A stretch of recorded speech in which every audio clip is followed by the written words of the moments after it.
Hi friends, ഇന്ന് ഞാൻ തയ്യാറാക്കാൻ പോകുന്നത് മധുരസേവയാണ്.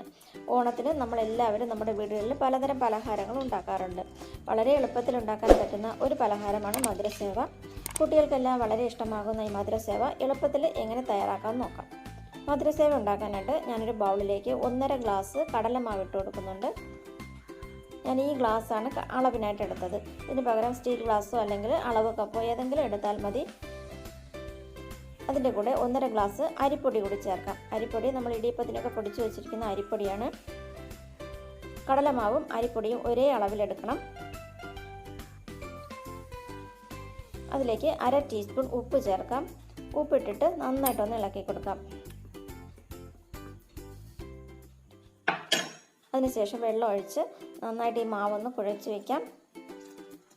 സാധാരണ വെള്ളം, പച്ചവെള്ളം മതി, ചൂടുവെള്ളമൊന്നും വേണ്ട. പച്ചവെള്ളം ഒഴിച്ച് നന്നായിട്ട് കുഴച്ച് വയ്ക്കാം.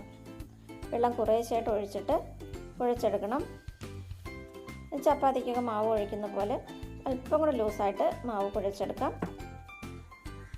മാവ് ഇപ്പോൾ കുഴച്ച് വെച്ചിട്ടുണ്ട്. ഞാൻ ഇതുപോലുള്ള ചില്ലാണ് എടുത്തിട്ടുള്ളത്. മധുരസേവ ഉണ്ടാക്കാനായിട്ട് ഇതുപോലെ വലിയ കണ്ണുള്ള ചില്ല് വേണം എടുക്കാൻ. സേവാനാഴിയിലേക്ക് ഇട്ട് കൊടുക്കാം.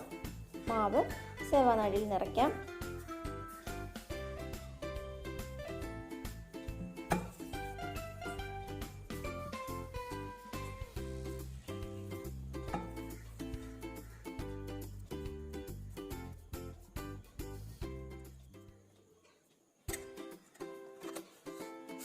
അടച്ചു വയ്ക്കാം. വളരെ പെട്ടെന്ന് ഉണ്ടാക്കിയെടുക്കാൻ പറ്റുന്ന ഒരു പലഹാരം തന്നെയാണിത്.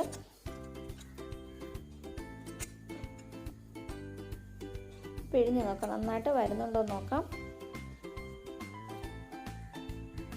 നന്നായിട്ട് തന്നെ വരുന്നുണ്ട്. ഈ സമയത്ത് ഞാൻ എണ്ണ ചൂടാക്കാനായിട്ട് വെച്ചിട്ടുണ്ട്.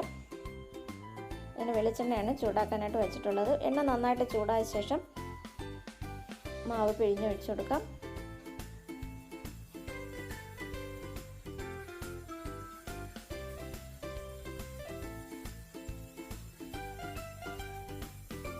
മാവ് ഇതിലേക്ക് പിഴിഞ്ഞ ശേഷം മീഡിയം ഫ്ലെയിമിലിട്ടിട്ട് ഫ്രൈ ചെയ്തെടുക്കണം.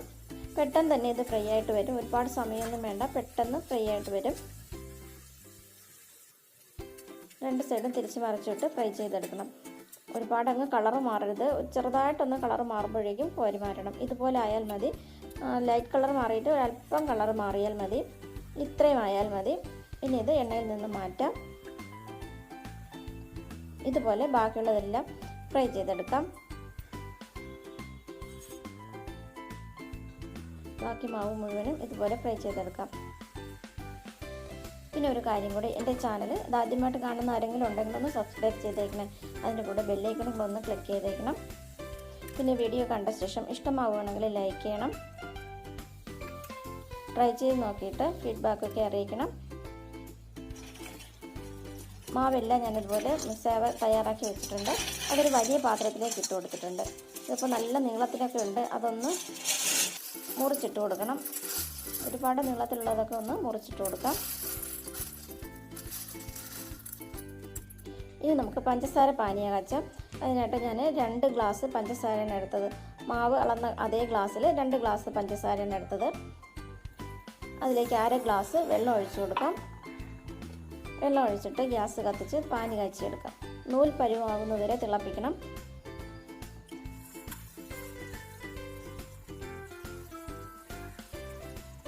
ഇപ്പോൾ നന്നായിട്ട് തിളച്ചിട്ടുണ്ട്. ഒന്ന് ചെക്ക് ചെയ്ത് നോക്കാം. ഒട്ടുന്ന പരുവമായിട്ടില്ല, ചെറുതായിട്ടൊന്ന് ഒട്ടുന്നതേ ഉള്ളൂ.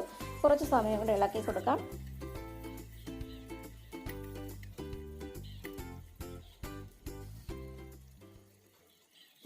ഒന്ന് ഉടന്ന് നോക്കാം. ഇപ്പോൾ നന്നായിട്ട് ഒട്ടി വരുന്നുണ്ട്, നൂൽപ്പരുവം ആവുന്നുണ്ട്. എന്നാലും കുറച്ച് സമയം കൂടെ ഒന്ന് ഇളക്കി കൊടുക്കണം. കുറച്ച് സമയം കൂടെ തിളപ്പിക്കണം.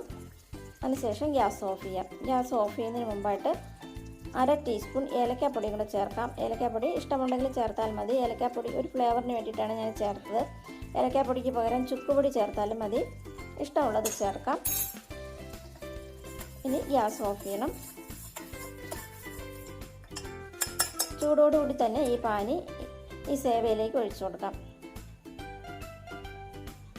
ചൂടോടുകൂടി തന്നെ ഒഴിക്കണം. തണുക്കാനായിട്ട് വയ്ക്കരുത്. പെട്ടെന്ന് ഗ്യാസിൽ നിന്ന് മാറ്റിയ ഉടനെ തന്നെ ഒഴിക്കണം. ആദ്യം കുറച്ച് ഒഴിച്ചിട്ട് നന്നായിട്ടൊന്ന് ഇളക്കിയെടുക്കാം. പകുതി ഒഴിച്ചിട്ട് ഇളക്കണം. ഈ സേവയിൽ മുഴുവനും പഞ്ചസാര നന്നായിട്ട് പറ്റി പിടിച്ചിരിക്കണം. നന്നായിട്ട് ഇളക്കി കൊടുക്കാം. ഇനി ബാക്കിയും കൂടെ ഒഴിച്ചിട്ട് ഇളക്കിയെടുക്കാം.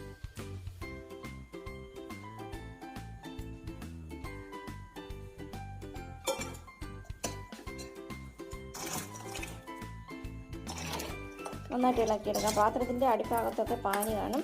പാനി അതെല്ലാം നന്നായിട്ട് അടി ചേർത്ത് തന്നെ ഇളക്കിയെടുക്കണം.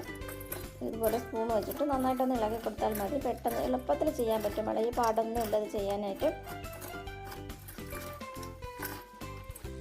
നന്നായിട്ട് ഇളക്കിയെടുത്തിട്ടുണ്ട്. ഇനി ഇത് തണുക്കുമ്പോഴാണ് ഇതിൻ്റെ പുറത്ത് പഞ്ചസാര ഇതുപോലെ പറ്റിയിരിക്കുന്ന വെളുത്ത കളറിൽ പഞ്ചസാര പറ്റിയിരിക്കുന്നത്. ഇത് തണുത്ത് വന്നിട്ടേ അങ്ങനെ കാണാനായിട്ട് പറ്റുള്ളൂ. അതുപോലെ നന്നായിട്ട് തണുത്ത ശേഷം മാത്രമേ പാത്രത്തിലേക്ക്, എയർ ടൈറ്റ് ആയിട്ടുള്ള ഒരു പാത്രത്തിലേക്ക് മാറ്റാവൂ.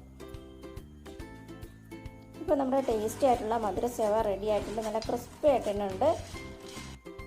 Thanks for watching.